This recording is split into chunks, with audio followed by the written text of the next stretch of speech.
મિત્રો હું છું દીપક પ્રજાપતિ, આપ જોઈ રહ્યા છો Delhi crime national live 24 channel પર નવા આવ્યા હો તો સબસ્ક્રાઇબ કરી લેજો। અરવિંદ કેજરીવાલની સભામાં રાજુ કરપડા શું બોલ્યા એ જાણો ખાસ આ વિડીયોમાં। તમામ મહાનુભાવો માન્ય કેજરીવાલજી સાથે જ આપણા પ્રભારી ગોપાલ રાયજી સાથે જ સહપ્રભારી દુર્ગેશ પાઠકજી સાથે જ ગુલાબભાઈ યાદવ, સાગરભાઈ, બિપિનભાઈ, રાજુ સહિતની જે ટીમ અહીંયા છે, થોડી વારમાં જે મહાનુભાવો ઉપસ્થિત થવાના છે, જેને આપણે સાંભળવાના છે, આ બધાની વચ્ચે થોડી વાર માટે થઈ અને મને જે વાત કરવાનો મોકો પાર્ટીએ આપ્યો, આપ સૌ શાંતિથી સાંભળશો એવી વિનંતી કરું છું। થોડી વાર માટે અવર જવર છે, દરવાજામાં જે મિત્રો છે, તુલસીભાઈ ત્યાંથી થોડો અવાજ ઓછો આવે, મારી વાત કઈક સંભળાય કોઈને। વિસાવદરની ચૂંટણીમાં જે મિત્રો ગ્રાઉન્ડ પર હતા, જેને જે અનુભવ થયો, ખૂબ સંઘર્ષ કર્યો તમામ મિત્રોએ, આખા ગુજરાતમાં જેની ચર્ચા હતી, લોકો આતુરતાથી રાહ જોતા હતા કે વિસાવદરમાં શું થશે, અને વિસાવદરમાં એવું પરિવર્તન આવ્યું અને જે આમ આદમી પાર્ટીના નાનામાં નાના કાર્યકર્તાથી લઈ પ્રદેશ નેતાઓની મહેનત રંગ લાવી, જેના કારણે વિસાવદરની અંદર જે પેટા ચૂંટણીમાં આમ આદમી પાર્ટીનો જે ભવ્ય વિજય થયો, એનાથી એક વાત સ્પષ્ટ છે કે આવનાર 2027ની વિધાનસભાની ચૂંટણીમાં કંઈક મોટા રાજકીય ઉથલપાથલ થવાના છે। જે લોકો દુનિયાની સૌથી મોટી પાર્ટી હોવાની વાતો કરતા, જે લોકો એવું કહેતા કે અમારું મજબૂત સંગઠન છે, અમારી પાસે તંત્ર છે, અમારી પાસે સત્તા છે, અમારી પાસે પૈસા છે, આ લોકોને ધૂળ ચાટતા કોઈએ કરી દીધા હોય, મારી સામે બેઠેલી આમ આદમી પાર્ટીની ટીમે ધૂળ ચાટતા કરી દીધા છે। ખૂબ અમારી નાની એવી પાર્ટી, તેમ છતાંય જનૂનથી જે અમારા કાર્યકર્તાઓ લડ્યા, જનૂનથી જે વિસાવદરના મતદારોએ આમ આદમી પાર્ટીને સમર્થન આપ્યું, ટેકો આપ્યો, આજની તકે જ્યારે આમ આદમી પાર્ટીના પ્રદેશના મંચ પરથી જ્યારે વિસાવદર વિધાનસભાની ચૂંટણીના પરિણામ પછી આજની જે પહેલી સભા છે, આજની સભામાં તમામ કાર્યકર્તા અને વિસાવદરની જનતાને હું રાજુ કરપડા બે હાથ જોડીને નતમસ્તક વંદન કરું છું। ગુજરાતના મુદ્દાઓ, આવનાર સમયમાં જે પાર્ટી જે દિશામાં જઈ રહી છે, તમામ વિસ્તાર વાઇઝ જે મુદ્દાઓ છે, જેવી રીતે સાગરભાઈએ કહ્યું કે ખેડૂતોના મુદ્દાની વાત થોડી કરશે,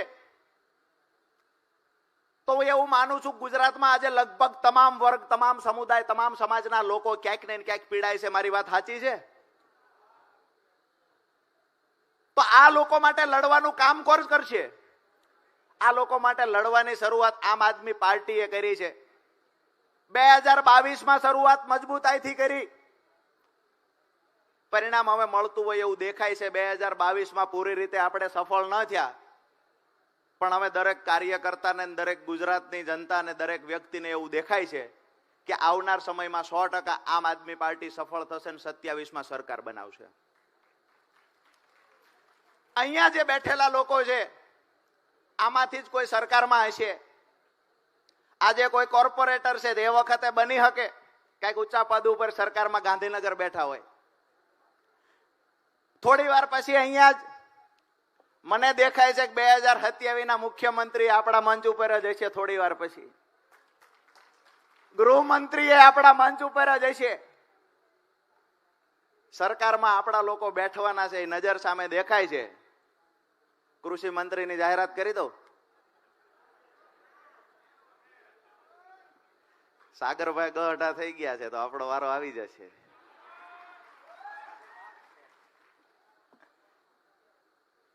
મુદ્દાની વાત એ છે કે આજે ગુજરાતની જનતા આપણી સાથે જોડાય છે। શું કામ? આખા દેશનું ધ્યાન ગુજરાતના યુવાનો, ગુજરાતના આમ આદમી પાર્ટીના કાર્યકર્તા, આખા દેશનું ધ્યાન અહીંયા ખેંચી શા માટે રહ્યા છે? હું એવું માનું છું કે આવડા જનૂનથી આ દેશની અંદર આઝાદી પહેલા ચોક્કસથી લડાઈ થઈ હતી, આઝાદી પછી આ જનૂનથી લડાઈ આ દેશની અંદર કોઈએ નથી કરી જે આપણી ટીમ કરી રહી છે.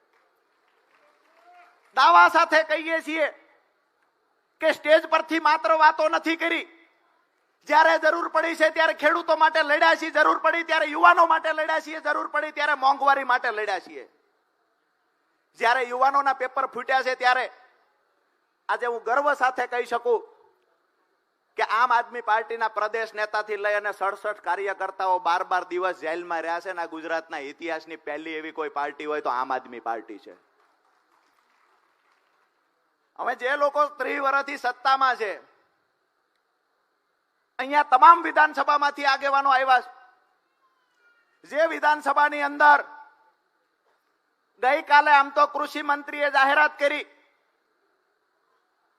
કે યુરિયા ખાતર અને ડીએપી ખાતર ખેડૂતોને જોઈએ એટલું મળે છે. ગઈકાલે જાહેરાત કરી કે એમાં નેનો સાથે આપવામાં આવતું નથી. આજે હું તમને પૂછવા માંગુ છું કે નેનો આપ્યા વગર એક પણ વિધાનસભામાં કે એક પણ તાલુકામાં ડીએપી યુરિયા ખાતર મળે છે ખરું? તો ઊંચો હાથ કરજો. ન મળતું હોય તો 2 હાથ ઊંચા કરો. તમામ મિત્રોના હાથ ઊંચા થયા છે. મતલબ ક્યાંક ને ક્યાંક કૃષિ મંત્રી ગુજરાતની જનતા અને ખેડૂતોને ગુમરાહ કરવાના પ્રયત્ન કરે છે. આઝાદીના 77 વર્ષ પછી નથી તમે યુરિયા ખાતર આપી શક્યા, નથી તમે ડીએપી ખાતર પૂરું પાડી શકતા, નથી ખેડૂતોની આવક બમણી કરી શક્યા. આજે ગુજરાતનો ખેડૂત દુઃખ સાથે કહેવું પડે કે સરકારની કૃષિ વિરોધી નીતિના કારણે આજે ગુજરાતનો ખેડૂત દિવસે દિવસે દેવાદાર બનતો જાય છે. જે ખેડૂતોનું દેવું 2014માં 75,000 કરોડ રૂપિયા હતું, એ ખેડૂતોનું દેવું આજે 1.5 લાખ કરોડ કરતા વધી ગયું. જે ખેડૂતોની વાત કરીએ તો ગોલ્ડ લોન જે બેંકો આપે છે ત્યાં દાવા સાથે કહું છું કે 80% કરતા વધારે ખેડૂતો ગ્રાહક છે. આજે અમારા ખેડૂતો રાત દિવસ મહેનત કરે તેમ છતાંય ખેડૂતોના ઘરે જ્યારે લગ્ન આવે છે, પ્રસંગ આવે છે, દીકરાના લગ્ન કરવા હોય તો વવારુને ચડાવવા ગરાણું જોઈતું હોય તો સાસુએ એટલે કે દીકરાની માએ ગરાણું ગીરવે મૂકવું પડે છે ને પછી વવારુને દીકરીને ગરાણું ચડે. આ વાસ્તવિકતા ગુજરાતની છે. રાત દિવસ મહેનત કર્યા પછી પણ દેણામાંથી ખેડૂતો બહાર નીકળતા નથી. ફસલ લઈને જાય છે, પૂરતા ભાવ મળતા નથી. વાતો તો બણગા તો ખૂબ ફૂંકવામાં આવે છે, ટીવી મીડિયામાં આવીને મોટી મોટી વાતો કરવામાં આવે છે, પણ વાસ્તવિક ચિત્ર શું છે? વાસ્તવિક ચિત્ર એ છે કે તમે ખેડૂતના ઘરે જાઓ, ગામડાની અંદર જાઓ, ખેડૂતોના 25-30 વર્ષથી પોતાના ઘરનો મોભારો બદલાવી નથી કે આ સ્થિતિ ખેડૂતની છે. દરેક ખેડૂતના હાથ બાર આજે બેંકમાં ગીરવે પડ્યા છે. કયા મોઢે સરકાર ખેડૂતોના હિતની વાત કરે છે? આજે ગુજરાતના ખેડૂતોનું જે ખરેખર આશાનું કિરણ હોય તો આમ આદમી પાર્ટી છે. ગુજરાતનો દરેક ખેડૂત, દરેક યુવાન, દરેક મહિલાઓ માટે જો કોઈ લડે એવું હોય, ગુજરાતના દરેક નાગરિકની જો અપેક્ષા હોય કે અમારી માટે કોઈ બોલશે, અમારી માટે કોઈ લડશે, અમારી સરકાર બનશે, તો એ માત્ર ને માત્ર આમ આદમી પાર્ટી છે. અને આમ આદમી પાર્ટીની સરકાર બનાવવા માટે થઈ અને હું એવું માનું છું કે જેવી રીતે મરણિયો જંગ વિસાવદરમાં કર્યો તો એવી રીતે 2027માં મરણિયો જંગ આખા ગુજરાતમાં કરવો જોઈએ. બાકી તો પાર્ટીમાં ઉતાર ચઢાવ ઘણા બધા આવશે. ભાજપના નેતાઓએ પાછું હમણાં થોડો ટાઈમ પહેલા પેલું ખરીદ વેચાણ વાળું ચાલુ કર્યું. એને એ નથી ખબર કે આ લોકો મરજીવા છે, એને નથી મોતનો ડર લાગતો, એને નથી હિંમત હારવાની ખબર પડતી. હિંમત હારવાનું સોફ્ટવેર લગભગ આમ આદમી પાર્ટીના કાર્યકર્તામાં ફિટ જ નથી કર્યું ભગવાને. અમારો કાર્યકર્તા ક્યારેય હિંમત નહીં હારે. ઘણા લોકો એવું કે પહેલા ખબર હતી તો પછી આવું તેવું કરવું હતું, આમ કરવું હતું, તેમ કરવું હતું, પહેલા ખબર હતી તો કાઢી મૂકવાતા. એક કહેવત છે અમારા ગામડામાં કે કડવા હોય તો પણ ચાખવા પડે, કડવા હોય તો પણ ચાખવા પડે, અણગમતા હોય તો પણ ભેળા રાખવા પડે. સાહેબ આ સમયની તકદીર છે, સાહેબ આ સમયની તકદીર છે. પોતાના ઉઘાડા તો થાય પણ પોતાના હોય ને એટલે ઢાંકવા પડે. પાર્ટી માં બની, પાર્ટીના ખોળામાં ઉછેર થયો, પાર્ટીએ મોટા કર્યા, અને એ પાર્ટી સાથે ગદ્દારી કરનાર વ્યક્તિને હું એવું કહીશ કે તમારા મા બાપને વૃદ્ધ આશ્રમમાં મોકલો, એના કરતા પણ મોટું પાપ તમે અહીંયા કર્યું છે. આજે તમને બધાને વિનંતી કરીએ છીએ કે આવનાર સમયમાં જે ગુજરાતની જનતાની અપેક્ષા છે એ અપેક્ષામાં ખરા ઉતરવા માટે થઈ અને જેવડી પણ લડાઈ લડવી પડે આ લડાઈ લડવાની આપણી સંપૂર્ણ તૈયારી સાથે આપણે મેદાનમાં આવ્યા છીએ. અને આ જોમ જુસ્સા સાથે, આ હિંમત સાથે જો આપણે લડશું તો આપણને પરિણામ લાવતા કોઈ રોકી નહીં શકે.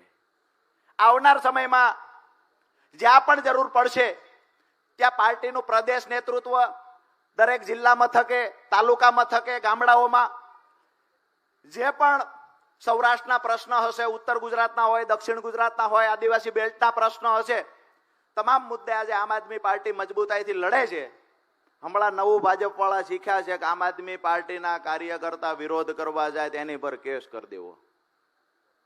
2-3 દિવસ પહેલા અહીંયા વડોદરામાં કર્યો, 2 દિવસ પહેલા અમારે કમલેશભાઈ કોટેચાંદ, દીપકભાઈ ઉપર કેસ ત્યાં કર્યો સુરેન્દ્રનગરમાં. ક્યાંક ને ક્યાંક કેસ કરી પોલીસને આગળ કરી દબાવવાના પ્રયત્ન થઈ રહ્યા છે. પણ એક વાત ચોક્કસથી કહીશ, જે સરકારમાં બેઠેલા લોકો જે છે, જેને હંમેશા આવું કઈ હોય છે, સત્તા જતી રહે છે, પોલીસને આગળ કરો, પોલીસને આગળ કરો, પોલીસને આગળ કરો, એને કહીએ છીએ કે અમારો પ્રદેશ નેતા પોલીસની નોકરીને લાત મારીને અહીંયા રાજકારણમાં આવ્યો છે. તમે પોલીસની વાત કરો છો, ગૃહમંત્રીને પણ જેનો ડર લાગે એ ગોપાલ ઇટાલિયા અમારી પાર્ટીમાં છે.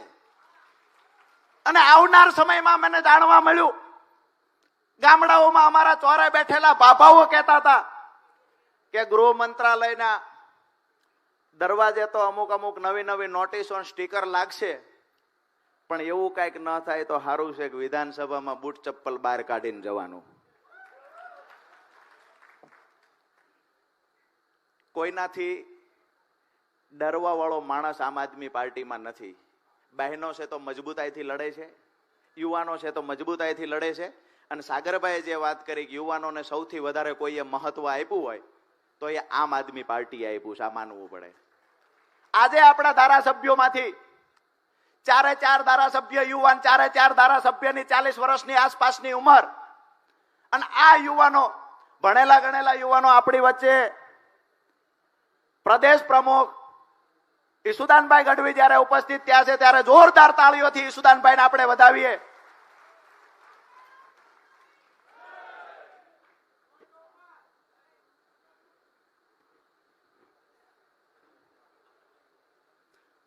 ગોપાલ રાયજી પ્રભારી આપણી વચ્ચે ઉપસ્થિત છે.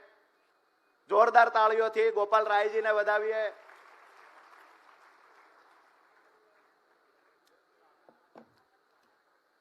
આમ તો પ્રદેશ નેતાઓ, રાષ્ટ્રીય નેતાઓ, પ્રદેશ પ્રમુખ, મહામંત્રી, આ તમામને આજે આપણે સાંભળવાના છે. વચ્ચેથી સાગરભાઈએ મને કીધું એટલે 5 મિનિટ માટે હું આવ્યો મારી વાત મૂકવા.